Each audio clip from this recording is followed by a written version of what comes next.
Now, Colorado Senator Michael Bennet, a member of the Intelligence Committee, also a 2020 presidential candidate, as we all know. Senator, big welcome to you, sir. I'd love to just ask you right away what you can tell us from that call, what the strategy is if impeachment reaches the Senate.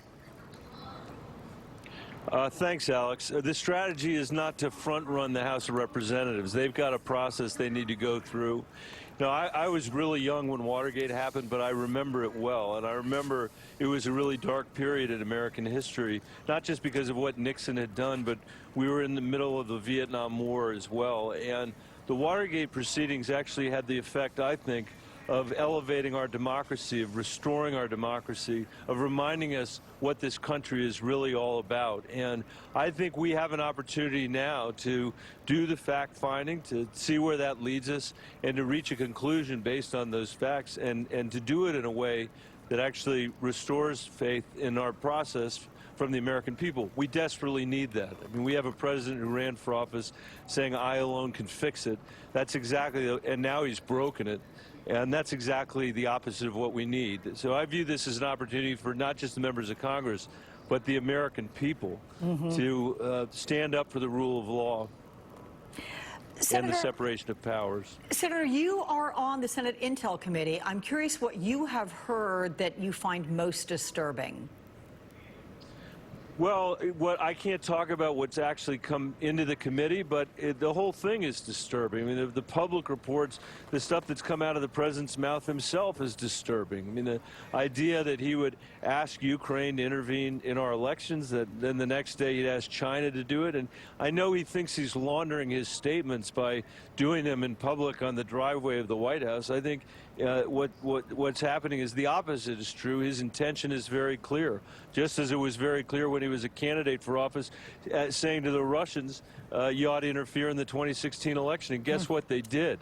So this is not a joking matter, and the Intelligence Committee is going to take it seriously. I can tell you that they are taking it seriously in a bipartisan way at the outset of these proceedings to see where the facts lead us.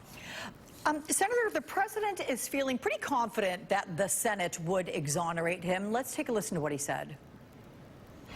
The way they're doing it, they've taken away our rights. So if they proceed, and, you know, they'll just get their people, they're all in line, because even though many of them don't want to vote, they have no choice. They have to follow their leadership. And then we'll get it to the Senate, and we're going to win. The Republicans have been very unified. This is the greatest witch hunt in the history of our country. Senator Bennet, do you have a pulse on how your Republican colleagues in the Senate are approaching any kind of possible trial here? Or is Trump right? Or is there an increasing chance a number of them would vote to impeach him? What's your read? Time will tell. You know, these guys have rubber stamped one thing after another, the most recent of which was the emergency funding for the wall. But I think this is too serious for that. I mean, I think the other stuff has been too serious for that, too. But this is too serious for that. And I'm not surprised that they're not yet, you know, coming out with a conclusion.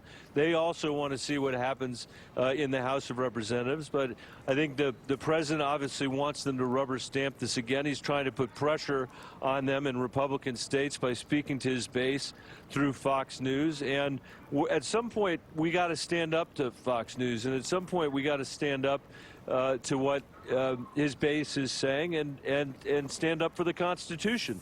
And there's not another reason to be in the Senate other than that, really, at the end of the day. So, as I said at the beginning, I think this really is a moment when we can restore our democracy, reestablish what it's all about, and in the end, you know, through an election probably, make sure that Donald Trump is a one-term president. So that's what we really have to keep our eye on, right? I'm curious, because I'm going to assume that there is a collegial sentiment that you share with your fellow senator from Colorado, who is a Republican, that being Cory Gardner. You guys are from that great, beautiful state. How could you not love Colorado and everything that you do for your citizens there? But I'm curious about him. He's up for re-election in 2020. Have you spoken with him at all about this impeachment inquiry? I mean, how much is politics playing into all this?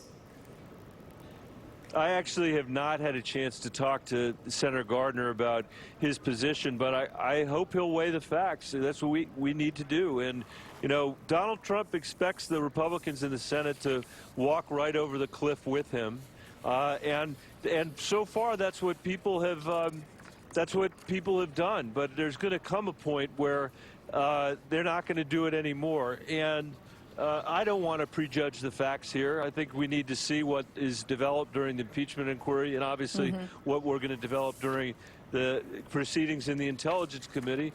But we've got to fight back for the democracy. President Trump has repeatedly attacked Joe Biden on Ukraine. I mean, it's been relentless, really. Has Biden responded forcefully enough in your mind?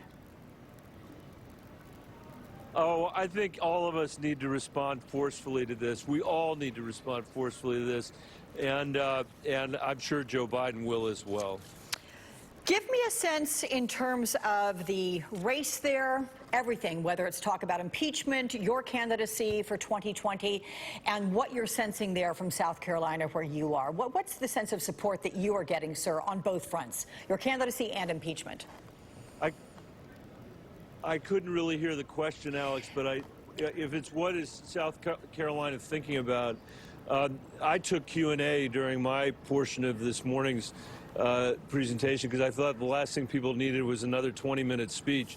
And not surprisingly, the questions were about what are you going to do about income inequality in this country? What are you going to do about health care in this country? What are you going to do about education? So we're going to have to walk and chew gum at the same time here. We've got constitutional responsibilities, and we've also got a responsibility to have a coherent agenda that will unite the Democratic Party and also win back some of the 9 million voters who voted twice for Barack Obama and once for Donald Trump. And that's what I'm proposing in this election. I think that's how we win the presidency. That's how we win back the Senate. That's how we send Mitch McConnell packing. And by the way, we can't start that soon enough. You can't say one thing in the primary and hope that by the general somehow you're going to be able to fix it. We got to run on an agenda that's going to be broadly supported by the American people. And every time I'm in South Carolina, Iowa, and New Hampshire, that's what I'm hearing people say. Yeah. I know it's been hard to hear. There's been a lot of wind there in South Carolina. But is there one issue that jumps out at you, Senator, that you think this is top of mind for citizens? There's a lot of wind and the marching band that Tom Steyer paid for is over there, too.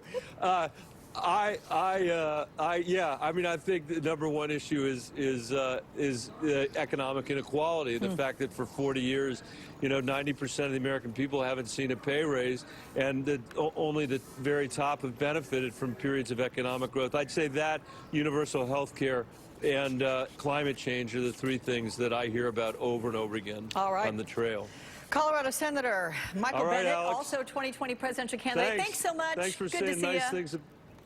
Good to see you. Thank you. Bye.